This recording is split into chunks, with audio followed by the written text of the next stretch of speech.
Hey guys, what's up? It's Alex here. Today we are here with F1 2014 Co-op Career Mode, and we're here with Williams for the first race of the season. We're racing alongside my friend Will in the other Williams. That's probably going to get confusing throughout this career mode, but yeah, it should be a lot of fun, guys. I'm really looking forward to this season, and hopefully it's going to be a lot of fun for you guys. And for anyone wondering, these are some of my settings for the wheel. I mean, I haven't got it set up perfectly, but it's not too bad whatsoever. And as this is the first episode, guys, if we can hit 500 likes, that would be really awesome, and I'd really appreciate it.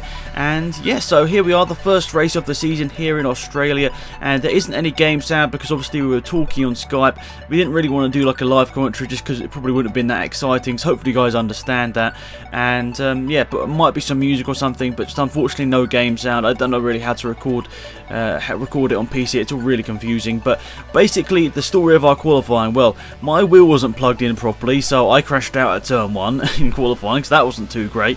Will just didn't really have a great great session. He qualified 7th place and got a 10-second penalty for hitting an AI, so that's a bit unfortunate. So we're both starting near the back of the grid here, but overall we should have a fun race here. We're on expert AI. Will doesn't play F1 games as much, so we thought putting on expert should be better for both of us. It should make it more challenging and hopefully let us race for wins and stuff later in the season. A bit of contact as turn 1, but Hulkenberg goes for a spin. I haven't seen that so far in one of these games. I haven't really seen the AI do a spin so comically. So Hulkenberg's already spun it around at turn 1, already making up some positions in the first couple of turns here, up to P11. Pretty good stuff there, and we're basically just trying to get as many positions as possible on this first lap, as it will become harder to overtake once we get to the faster cars at the front of the grid. So as I was talking about expert AI, Will doesn't play F1 games as much as me, so he just wanted to have it on expert AI so he could race, and hopefully for us it means that we can compete with maybe like the Red Bulls and the Mercedes for race wins at some point. So that should be pretty fun. Now looking down the inside of Kvyat, that's not going to be working out, however, because Kvyat's got the line and we're not going to be forcing an overtake. There's a little bit of contact with Suttel earlier on in the lap, but that's just the first couple of turns of any Grand Prix. There's always going to be a bit of contact, but luckily no front wings or anything lost.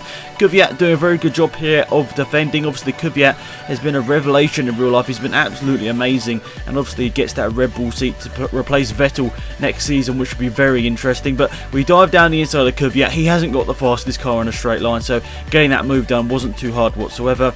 And I've got to say, the next overtake is not going to be so easy, just because Prix has a much better car and obviously a much better engine as well. That Mercedes engine in the back of that Force India is very good down the straights, and the Force India is a very fast car in a straight line, even without that Mercedes engine. So it's pretty much a rocket ship in a straight line. So we're going to have to either get him on one of the corners or on the brakes. So looking through turn 1 here, there's nowhere near close enough, but Perez doesn't exactly get the best run through there, so we get the slipstream and we're literally on his gearbox down into turn number 3. I think it's turn number 3, I don't know, I guess it's turn number 3, I'm probably wrong, but there we are, up down the inside of Perez there. And now we've got Daniel Ricciardo has been slipping through the field. I think he qualified on the front 5 places on the grid, so he's slipped backwards a little bit here. Daniel Ricciardo back down in 8th place, and I'm not too sure how we're going to be able to do this, because Ricciardo is very good through the sort of tighter parts of the track, because obviously the Red Bull has still got an immense amount of downforce, so it's probably going to be down the home straight,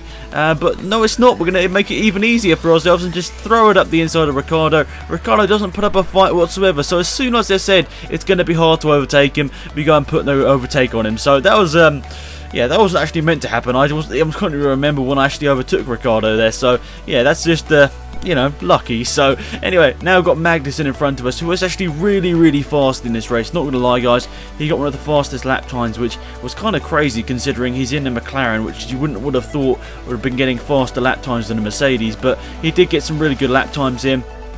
And we've got Ricciardo right on the back of us actually. He's not going to get DRS, however, because we're only on lap 2, but we've sort of got this train forming, and Will's at the front of this queue in the Williams. Obviously you'll see it, you can't really see it too easily, but he's basically the car at the front of this line. I think he's just in front of Alonso, could be wrong, or maybe it's Raikkonen, but Hamilton goes and gets the fastest lap of the race, but we make a bit of a mistake through turn 1 and turn 2 there, and Ricciardo is right on the back of us. He does have DRS now, and he's looking to the outside. We're going side by side into the braking zone, but we managed to get him back down the inside and back up into P8 now, and back on the charger of Magnussen. We've got a little bit of a gap here, but Will is battling hard with one of the Ferraris. It was Alonso making a mistake and making Magnussen make a mistake as well, so we managed to get 2 positions in one of the most unlikely places on the track to actually get an overtake done. So getting past Alonso and Magnussen, pretty good stuff there. And now we've got Jensen Button. Where are we going to go for the overtake? It's not going to be there. We're not going to be able to do the move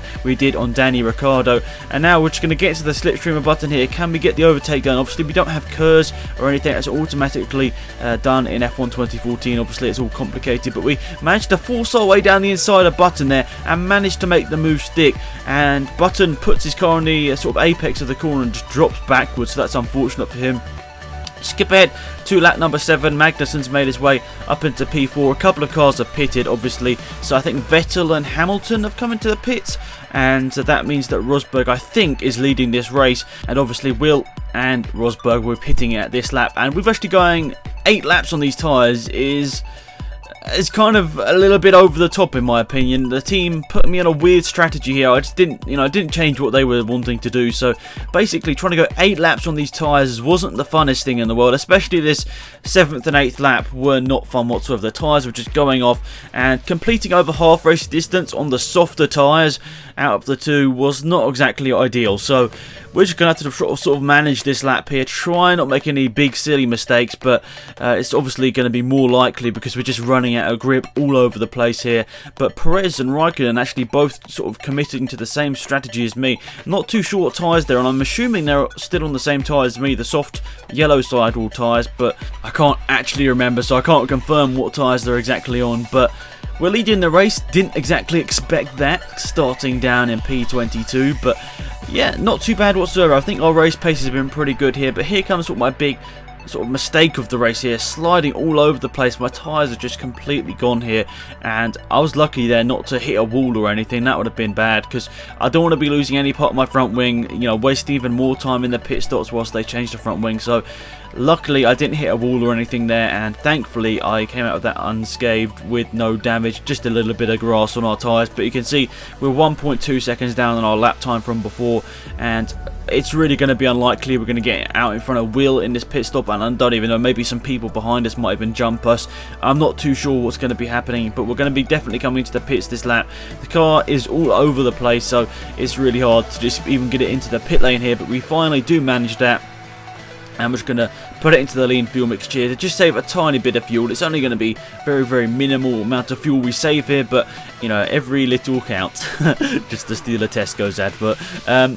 So here we are in the pit lane, putting on those white sidewall tyres, which are the medium tyres, I think. Yeah, I'm probably going to get some of this wrong throughout my co-op career mode and my actual career mode, but you can see some cars going past on the left, and that is Will there going past on the left, and he has managed to get up into P4 there, so that's good for him. I mean, if we brought home 4th and 5th, considering where we started, would be pretty awesome.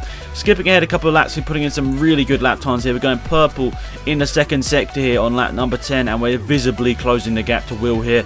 The gap to Ricciardo is nearly 5 seconds now, which is really good, and you got, you know, not a massive gap to the cars in front of Will, which I think are Hamilton and Vettel.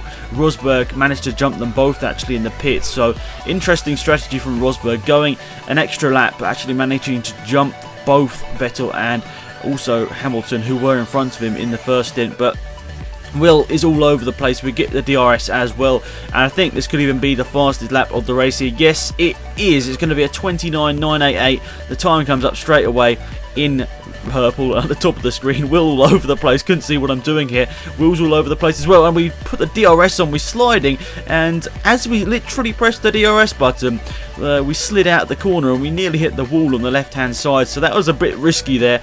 Will's just got grass all over his tyres, and he's literally just spinning up his wheels, so we're managing to go around the outside here. Not really the conventional place to make the overtake, but we managed to overtake Will there. No silly mistakes or anything, no crashing into each other. This is going to be a pretty fun career mode, guys. We're not going to be doing anything silly. We're not going to be trying to take each other out or anything, which I'm sure some people would try and do, but this is literally going to be having as much fun as possible and just hoping to get the best results and maybe get the Drivers' and Constructors' Championship for Williams. Who knows what's going to happen at some point, but, you know, that's our aim at least. But I bet you're thinking, have you actually caught up to the back of someone here? But no, it's actually just Chilton, who's came into the pits for a second time, I think, and he's put some new tyres on, and maybe he had a front wing damage or something, I'm not too sure, but Chilton is pitted and he's just in front of us here, and he'll get out of the way just after this corner here, and you can see we pulled out a decent gap on Will. Nothing too spectacular, but about 5 seconds to Hamilton in front, about 5 seconds to Will behind. But there we are. The last couple of corners of the race, Nico Rosberg goes and gets the win. Vettel will come home second, and Hamilton, after a bit of a disaster for him, I think he started on pole, but he's going to end up finishing third. But a good finish there, and we get the fastest lap as well, so that's good. And Will got a pretty decent lap time there. I think he got. Did he get the second fastest lap time? I don't know, I can't look through these quickly, but I think he got a pretty decent lap time. Oh no, he didn't get, I think he got third fastest lap time there. Rosberg got second fastest, I think. So overall, guys, not too bad. Hopefully you have enjoyed this. Hopefully it has been an enjoyable series to watch, and let me know, as I said, with a comment down below and obviously a like on the video whether you'd like to see more of this stuff in the future. We're always up for recording more, so just let us know in the comment section of this video. So obviously no need to see the drivers' standings, but you know, we'll see. I'll try and get around to recording them, because obviously I have to go out into the main menu to sort of find all that sort of stuff out. But obviously top 10 is exactly how it would have been, you know, in terms of points, so that doesn't really matter too much. So surprisingly, the team are not happy with me, even though I went from 22nd to 4th, but you know, sometimes you just can't please anyone. So there we are. Thanks for watching, hopefully you enjoyed the video. It's been Alex, I'm out here. Goodbye.